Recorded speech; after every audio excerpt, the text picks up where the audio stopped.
अस्सलाम वालेकुम नाज़रीन, अली रज़ा मंगी अवांजारो हाज़िर आहे। पाकिस्तान पीपल्स पार्टी मीरपुर खास में पावर शो कयो आहे। पीपल्स पार्टी जलसा छो पई करे, इन ते बाद में ॻाल्हाईंदासीं। अॼु पाकिस्तान पीपल्स पार्टी जे चेयरमैन बिलावल भुट्टो ज़रदारी पंहिंजे कारकुननि खे ख़िताब कयो। तमामु जज़्बाती अंदाज़ में हुन ख़िताब कयो आहे। हिकु त पहिरियां त हुननि चयो हो त असां जश्न सिंधु मल्हाईंदासीं, पर अॼु जश्न सिंधु त न मल्हायो वियो। ख़ासि तौर ते हुन भारत खे तनक़ीद जो निशानो बणायो ऐं भारत खे सिधी तरह सां उन इहो ॿुधायो त जेकॾहिं तव्हां सिंधुअ जो पाणी चोरी कंदव त असां उन में रत वहाईंदासीं। उन इहा भेरो ॿीहर ॻाल्हि कई आहे। इन खां पहिरियां पीपल्स पार्टी जो चेयरमैन बिलावल भुट्टो ज़रदारी ॻाल्हियुनि जी ऐं मुफ़ाहिमत जी ॻाल्हि कंदो रहियो आहे, पर हिन भेरे उन में इहो ॾिठो वियो आहे त हू इहा ॻाल्हि करे पियो। ॿी ते ॻाल्हि कंदासीं त सिंध जे अवाम जो इहो मुतालबो हुयो त केनाल ख़तमु कया वञनि, केनाल मनसूबो ख़तमु कयो वञे। ॿियो उन सां गॾोगॾु कारपोरेट फार्मिंग वारो बि मामिलो हुयो। कारपोरेट फार्मिंग जेका हुई उनखे बि ख़तमु करण जो मुतालबो कयो पियो वियो। जॾहिं धरणे वारनि सां ॻाल्हि ॿोल थी, जॾहिं धरणो हणंदड़ वकीलनि सां सिंध हुकूमत जी ॻाल्हि थी हुई त उन्हनि चयो हो त असां तव्हांखे कारपोरेट फार्मिंग जे हवाले सां अॻिते हली मुतमैन कंदासीं, उन ते बि पाण ॻाल्हाईंदासीं, उन मामले खे बि ख़तमु कंदासीं।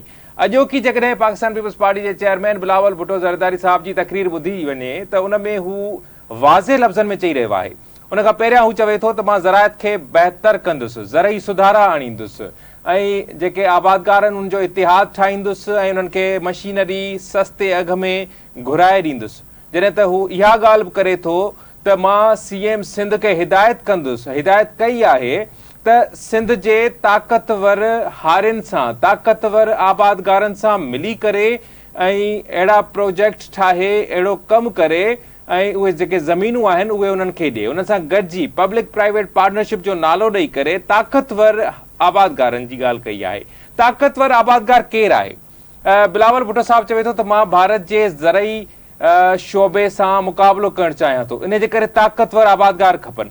हाणे ताक़तवर आबादगार केरु आहिनि उहा सभिनी खे ख़बर आहे ऐं ताक़तवर धुरियूं केरु आहिनि उहा बि सभिनी खे ख़बर आहे। जेका सिंध जी ज़मीन आहे, सिंध हुकूमत वटि जेका ज़मीन पई आहे उहा सिंध जे अवाम जी ज़मीन आहे। ईअं चइजे त उहा सिंध हुकूमत जे कंहिं माण्हुनि जी ज़मीन आहे, का कंहिंजी ज़ाती ज़मीन आहे, त इहो बिल्कुलु ग़लति आहे। हीअ सूबे जी ज़मीन आहे, सूबे जे अवाम जी ज़मीन आहे। जेकॾहिं पाकिस्तान जी ॻाल्हि कबी त पाकिस्तान जी ज़मीन पाकिस्तान जे अवाम जी आहे, उहा कंहिं हिकु हुकूमत जी, कंहिं हिकु पार्टी जी नथी हुजे।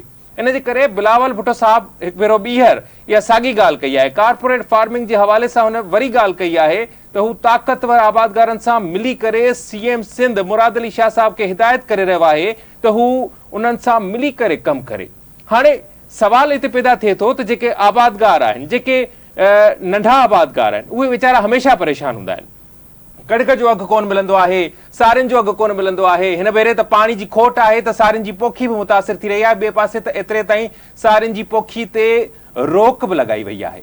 हाणे इन सूरतहाल खे वेतर मुझाए पियो वञे ऐं पाकिस्तान पीपल्स पार्टी या PPP चेयरमैन बिलावल भुट्टो साहिबु पहिरियां केनालनि वारे मामले ते खोड़ तनक़ीद खे मुंहुं पिणु ॾेई चुको आहे। पीपल्स पार्टी तमामु घणी तनक़ीद बर्दाश्त कई आहे ऐं उन में ज़रदारी साहिब जो हथु हुयो या न हुयो, उहे डॉक्यूमेंट्स, उहे ख़बरूं, उहे पाकिस्तान टेलीविज़न जेका PTV आहे उनजी वेबसाइट ते ख़बरूं पयूं आहिनि, उहे बि ॾिसी सघजनि थियूं, उहे बि पढ़ी सघजनि थियूं ऐं केरु ग़लति पियो ॻाल्हि करे, केरु सही पियो करे, उहो बि सभु ज़ाहिर आहे।